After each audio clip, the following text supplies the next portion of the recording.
नवरात्रि या फिर दिवाली पर हम सभी अपने घरों को फूलों से खूब सजाते हैं, भगवान पर भी फूल चढ़ाते हैं, नारियल तोड़ते हैं और दिया जलाते हैं। तो आज की टिप बस इसी सभी चीज़ों को लेकर है। तो दोस्तों, आप इस वीडियो को पूरा देखिए और आपको वीडियो पसंद आए तो प्लीज़ लाइक ज़रूर कीजिएगा। साथ ही साथ वीडियो देखने से पहले हमेशा की तरह कमेंट बॉक्स में लिखकर बताना ना भूलिएगा कि आप इस चैनल के वीडियोस किस शहर या फिर किस गांव से देख रहे हैं, जिसे मैं लिखकर आपको थैंक्स बोल सकूं। तो चलिए देख लेते हैं आज की सबसे पहली टिप। दिए कि मैं कई सारी टिप आपके साथ शेयर की हूँ, आज फिर से एक टिप शेयर कर रही हूँ। तो हम 3 दिया लेंगे और 3 या फिर 4 आप अपनी ज़रूरत के हिसाब से ले लीजिएगा। मैं यहाँ पर 3 ले रही हूँ। अब इस पर हम रख देंगे अपनी तुलसी जी या फिर कोई भी गमला आपके घर में है तो दिए पर आप रख सकती हैं। बहुत ज़्यादा बड़े साइज़ का गमला तो नहीं रख सकती क्योंकि मिट्टी का दिया है तो टूटने का डर है, लेकिन छोटे साइज़ का गमला है तो आप रख सकते हैं। जैसे कि ये मेरी तुलसी जी हैं तो काफ़ी छोटा सा ये पॉट है।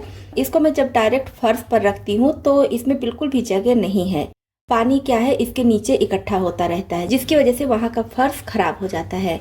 और इसको रखने का बर्तन भी आता है, प्लास्टिक का होता है, जिसमें हम इस गमले को या फिर किसी भी तरह के गमले को रख सकते हैं। आपके पास वो पॉट रखने वाला ट्रे है तब तो ठीक है, नहीं है तब आप इस तरह से दिया रख दीजिए। जैसे कि मैं 3 दिया रखी हूँ और दिए के ऊपर इसको रख दूंगी और फिर हम इसमें पानी डालेंगे।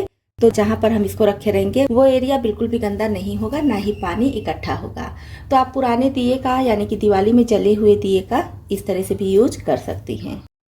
चलिए बढ़ते हैं नेक्स्ट टिप की तरफ। दिवाली में हम फूलों का यूज तो किए ही हैं, खासकर गेंदे के फूल का। तो क्या कीजिए, गेंदे के फूल को इस तरह से अलग अलग कर लीजिए और फिर इसको छांव में रख दीजिए या फिर धूप में भी आप अच्छी तरह से सुखा सकते हैं।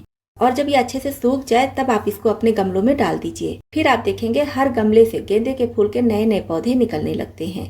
मैं इस टिप को कई बार अपनाई हूँ, हर बार ये 100% वर्क किया है।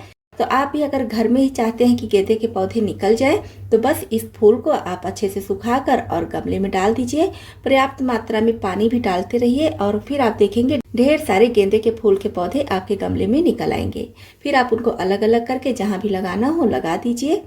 तो इस तरह से बिना एक भी रुपया खर्च किए आपको ढेर सारे पौधे मिल जाएंगे। अब जैसे नवरात्रि में या फिर दिवाली में हम सभी फूल माला का यूज तो किए ही हैं। अगर फूल माला नहीं तो फूल का यूज तो जरूर ही किए होंगे। यहाँ पर ले लीजिए आप फूल, कोई भी फूल ले लीजिए, मल्टी कलर में या फिर सिंगल कलर, कोई दिक्कत नहीं है। बस आपको फूल चाहिए। सारे फूल माला से फूल अलग करके और फिर फूल को भी इस तरह से अलग अलग कर लीजिए। इसकी जो एक एक पत्ती है सबको अलग कर लेना है। और आपके पास समय है तो आप इसको कहीं भी टांग दीजिए। ध्यान रखिए कि धूप में नहीं टांगिएगा, छांव में टांग दीजिएगा तो 10 से 15 दिन में बहुत बढ़िया ये सूख जाता है। और अगर आपको जल्दी है, जैसे कि मुझे जल्दी है टिप दिखाने की, तो मैं इसके साथ छोटा सा काम करूंगी। तो पहले हम कढ़ाई को गैस पर चढ़ा देंगे और फिर ये फूल कढ़ाई में डाल देंगे।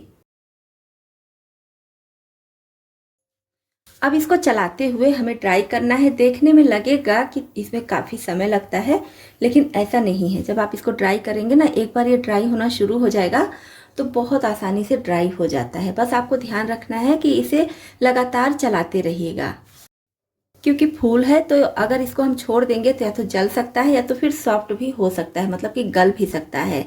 तो लगातार चलाते हुए इसको हमें इस तरह से ड्राई करना है।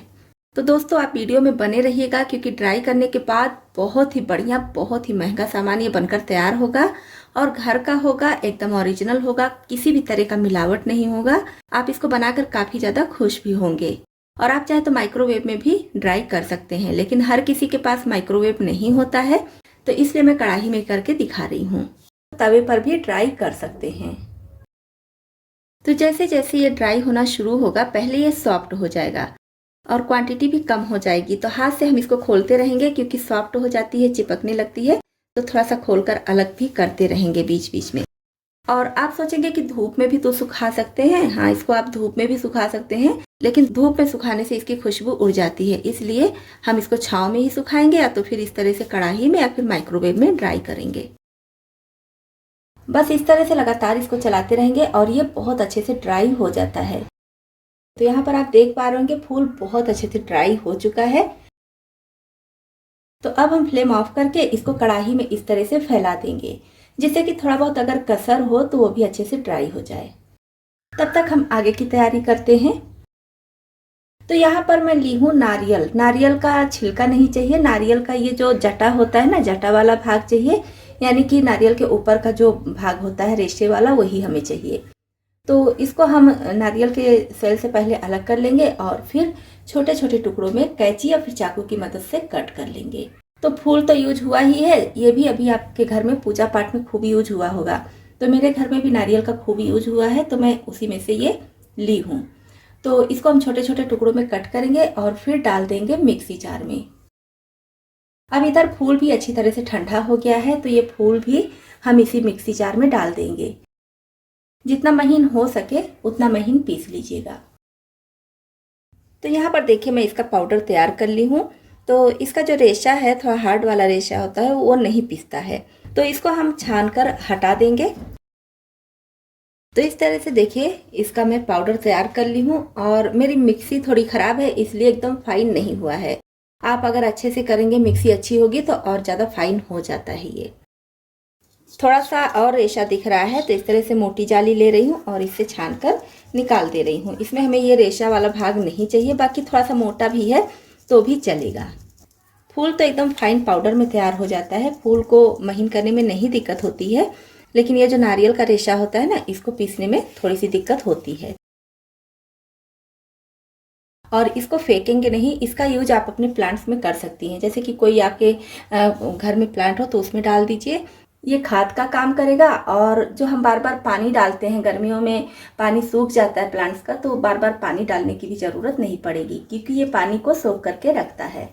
तो मैं भी इसको डाल दूंगी अपने घर की तुलसी जी में। तो यहाँ पर ये देखिए इतना फूल और फिर नारियल का जो छिलका था, जो रेशा था, उसका पाउडर तैयार हो गया है। अब इसमें हमें कुछ चीज़ें और ऐड करनी है। अब आप चाहें तो बाकी चीज़ों के साथ में थोड़ा सा हवन सामग्री डालकर भी पीस सकते हैं, लेकिन मैं नहीं पीसी हूँ। मैं ले रही हूँ मोटी जाली और इसमें थोड़ा सा हवन सामग्री डालकर इस तरह से छान लूँगी। तो जो इसका महीन भाग होता है वो इसमें आ जाएगा और बड़े भाग को हवन करने के लिए अलग रख लूँगी। इसमें हवन सामग्री भी आ गया है। अब लेंगे कपूर। तो मैं यहाँ पर 2 कपूर की टिकिया ले रही हूँ। आप अपनी ज़रूरत के हिसाब से, मतलब कि जितनी मात्रा में आप बाकी की चीज़ें ले रहे हैं उसी के हिसाब से कपूर ले लीजिए। इसको इस तरह से प्रेस करके इसका पाउडर तैयार कर लेंगे। तो बहुत आसानी से इसका पाउडर हाथ से ही तैयार हो जाता है। अब इन चीज़ों को हम पहले मिला लेंगे। अब इसमें हम डालेंगे तिल का तेल। तो मैं यहाँ पर तिल का तेल ले रही हूँ, जो पूजा में यूज होता है। आप चाहे तो इसके बजाय देसी घी का यूज भी कर सकते हैं। तो ज़रूरत के हिसाब से, मतलब कि ये थोड़ा सा मिक्स हो जाए, हल्का सा कंबाइन होने लगे, उतना हमें तिल का तेल या फिर देसी घी डालना है। और अब हम इसमें डालेंगे थोड़ा सा गंगा जल। बहुत ज़्यादा नहीं डालेंगे, नहीं तो ये गीला हो जाएगा। बस थोड़ा सा, लगभग 1 टेबल स्पून के करीब मैं गंगा जल डाल दे रही हूँ। किसी भी पूजा पाठ में हवन सामग्री, कपूर या फिर गंगा जल का यूज तो होता ही है। तो सारी चीज़ें अच्छे से यहाँ पर मिल चुकी हैं। अब इसको हम छोटा छोटा इस तरह से धूप बत्ती बना लेंगे। बहुत आसानी से बन जाएगा, क्योंकि इसमें तिल का तेल पड़ा हुआ है, या फिर आप देसी घी डालेंगे तो देसी घी रहेगा, थोड़ा सा गंगा जल भी रहता है, जिसकी वजह से आसानी से ये बन जाता है। इस तरह से छोटा छोटा या फिर साइज अपने हिसाब से आप बना लीजिए, बहुत आसानी से ये बन जाता है। तो देखिए यहाँ पर मैं बनाकर तैयार कर ली हूँ। अब इसको हमें रख देना है सूखने के लिए। फैन की हवा में रात भर रख दीजिए, अच्छी तरह से सूख जाएगा। फैन की हवा में नहीं रखना चाहते हैं तो कहीं भी रख दीजिए, सूख जाएगा, कोई दिक्कत नहीं होगी। बस ध्यान रखिएगा कि धूप में नहीं रखना है, धूप में रखने से इसकी खुशबू उड़ जाती है। तो ये बनकर तैयार हो गया है हमारी पूजा में यूज करने के लिए धूप। मार्केट में ये धूप मिलता है, लेकिन शेप उसका ज़्यादा अच्छा होता है, क्योंकि मशीन से बना होता है। हम इसको घर में बनाकर तैयार किए हैं। उतना फिनिशिंग तो नहीं आया है, लेकिन फिर भी काम बहुत अच्छा करेगा ये। और इसमें कोई भी मिलावट नहीं है, क्योंकि हम इसको घर पर बनाए हैं, तो हमें पता है कि सारी चीज़ें इसमें शुद्ध पड़ी हैं। तो देखिए अच्छी तरह से ये सूख चुका है और अब मैं इसको जला कर दिखा रही हूँ। तो देखिए कितने अच्छे से ये जल रहा है। तो इसको आप अपने पूजा रूम में रख लीजिए, जब भी पूजा करना हो इसको जलाइए। पूरे घर की निगेटिविटी दूर हो जाएगी और आपका घर एकदम बढ़िया खुशबूदार होगा। जैसे हवन वगैरह होता है, वातावरण शुद्ध हो जाता है, तो सेम उसी तरह से जब आप इसको जलाएंगे आपके घर का वातावरण एकदम शुद्ध हो जाएगा। सारी हम पूजा की चीज़ें ही यूज किए हैं। वैसे हम इन चीज़ों को फेंक देते हैं, जैसे कि फूल हो गया या फिर नारियल का जटा हो गया, ये सब हम फेंक देते हैं। तो आप चाहे तो पूजा में इसका यूज कर लीजिए या तो फिर ऐसे ही शाम के समय अपने घर में जला दीजिए। आपके घर का वातावरण एकदम शुद्ध हो जाएगा। फूल माले का यूज हम सभी अपने घरों में खूब ज़्यादा किए हैं। खासकर दिवाली में घर को सजाने के लिए तो बहुत ज़्यादा फूल की ज़रूरत पड़ती है। तो क्या कीजिए, फूल माले में से थोड़ा सा फूल ले लीजिए और इसको डाल दीजिए प्रेशर कुकर में। तो यहाँ पर कोई ज़रूरी नहीं है कि आप गेंदे का ही फूल लीजिए, कोई भी फूल आप ले सकते हैं।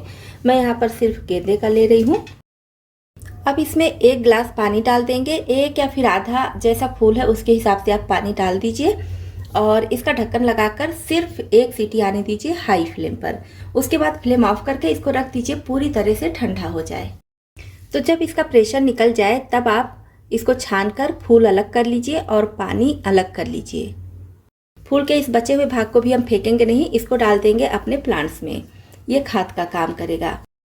और ये जो पानी बचा है इसमें डालेंगे 1 कपूर की टिकिया। इस तरह से हल्का सा प्रेस करेंगे तो ये टूट जाता है, इसी में पाउडर बन जाता है, तो डाल देंगे। नहीं टूट रहा है तो किसी भी चीज़ से कूट कर भी आप डाल सकते हैं। अच्छे से इसको मिक्स कर लेंगे। जैसे कि आप इसका यूज कर सकते हैं रूम फ्रेशनर की तरह। घर में जहाँ भी बैड स्मेल आ रही है या फिर बैड स्मेल नहीं भी आ रही है, आपको अच्छी सी खुशबू चाहिए तो इस स्प्रे का आप यूज कर सकते हैं। किसी भी तरह का केमिकल नहीं है, कोई भी मिलावट नहीं है, घर पर बना हुआ एकदम शुद्ध है। जब ये पूरी तरह से ठंडा हो जाए तब स्प्रे बॉटल में भर लीजिए। इसमें से फूलों की महक तो आएगी ही, साथ ही साथ कपूर की खुशबू भी आती रहती है, जिसकी वजह से हमारे घर का एक एक कोना बहुत ही बढ़िया महकेगा। तो दोस्तों ये थे आज के कुछ यूजफुल टिप्स। दोस्तों आपको इसमें से कौन सी टिप ज़्यादा पसंद आई और कौन सी पहले से पता थी, कमेंट बॉक्स में लिखकर जरूर बताइएगा। वीडियो पसंद आया हो तो लाइक और शेयर कीजिएगा। चैनल पर पहली बार आए हैं और हमारी यूट्यूब फैमिली में शामिल होना चाहते हैं तो इस चैनल को सब्सक्राइब भी कर लीजिएगा।